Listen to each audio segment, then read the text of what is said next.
Salam, perkenalkan nama saya Desri Veo dengan NIM 1919029. Di sini saya akan mempresentasikan materi yang telah diberikan, yaitu bab 1 tentang karakteristik keuangan daerah. Di bagian A tentang karakteristik organisasi pemerintah. Organisasi pemerintah merupakan bagian dari sektor non-bisnis. 3 kelompok kategorisasi organisasi menurut Jones dan Pembegory. Yang pertama, profit oriented. Yang kedua, tipe A non-profit. Yang ketiga, tipe B non-profit. Dalam kerangka kedua akuntansi pemerintahan, disebutkan bahwa lingkungan operasional organisasi pemerintah berpengaruh terhadap karakteristik tujuan akuntansi dan pelaporan keuangan.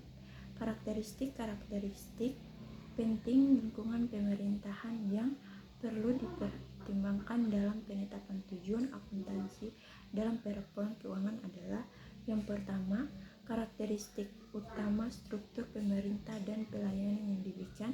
Yang kedua, karakteristik keuangan pemerintah penting bagi pengendalian. Berikut kita masuk dalam bagian B, yaitu tentang hubungan keuangan negara dan keuangan daerah. Perkembangan peraturan perundang-undang yang terkait dengan pengelolaan dan akuntansi keuangan daerah. Yang pertama, Undang-Undang Nomor 17 Tahun 2003 tentang keuangan negara. Yang kedua, Undang-Undang Nomor 1 Tahun 2004 tentang perbendaan negara. Yang ketiga, Undang-Undang Nomor 15 Tahun 2004 tentang pemeriksaan pengelolaan tanggung jawab keuangan negara. Yang keempat, Undang-Undang Nomor 32 Tahun 2004 tentang pemerintahan daerah. Yang kelima, Undang-Undang Nomor 33 Tahun 2004 tentang pertimbangan keuangan antara pemerintah pusat dan pemerintah daerah. Kita masuk di bagian C, yaitu tentang pengelolaan keuangan daerah. Di sini ada gambar ruang lingkup keuangan daerah. Yang pertama dimulai dari keuangan daerah, yaitu pertama ada hak-hak daerah, yaitu memungut pajak dan retribusi daerah serta melakukan pinjaman. Yang kedua, kewajiban daerah, yaitu menyelenggarakan urusan Pemda dan membayar tagihan kepada pihak ketiga.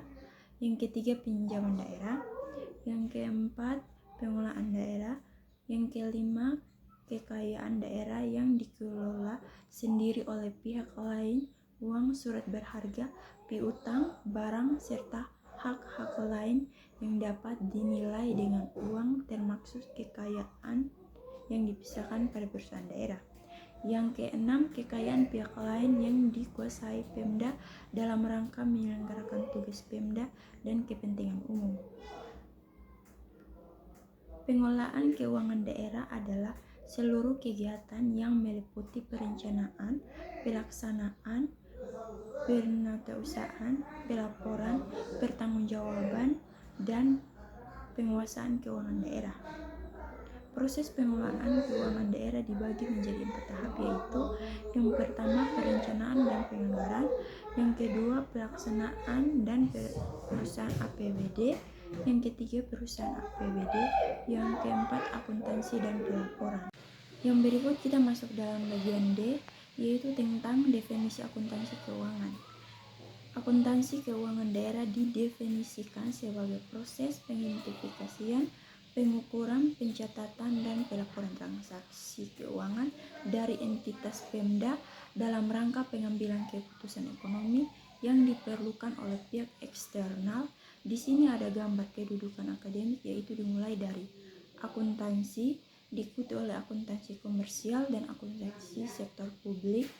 Dalam akuntansi sektor publik diikuti oleh akun pemerintahan dan akun non-pemerintahan. Terus akuntansi pemerintahan diikuti oleh akuntansi pemerintahan pusat dan akuntansi pemerintahan daerah, dan diikuti oleh akuntansi keuangan daerah. Kita masuk di bagian E, yaitu pengguna laporan daerah. Menurut kerangka komersial akuntansi pemerintahan, terdapat beberapa kelompok utama pengguna laporan keuangan Pemda, yaitu yang pertama, masyarakat.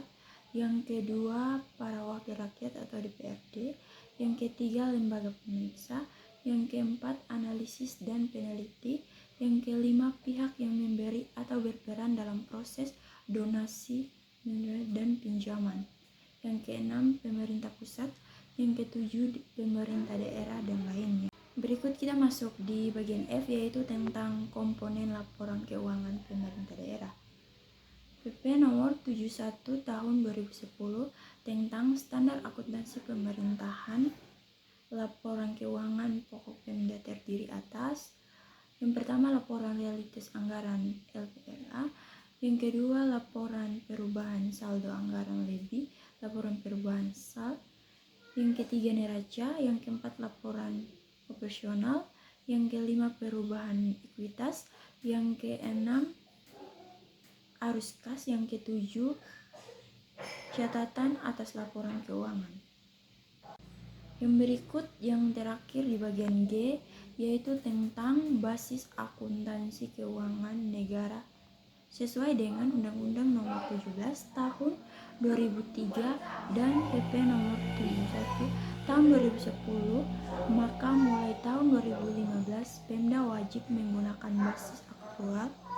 Basis akrual adalah basis yang mengakui pengaruh transaksi dan peristiwa lainnya pada saat transaksi dan peristiwa itu terjadi tanpa memperhatikan saat kas atau setara kas diterima atau dibayar.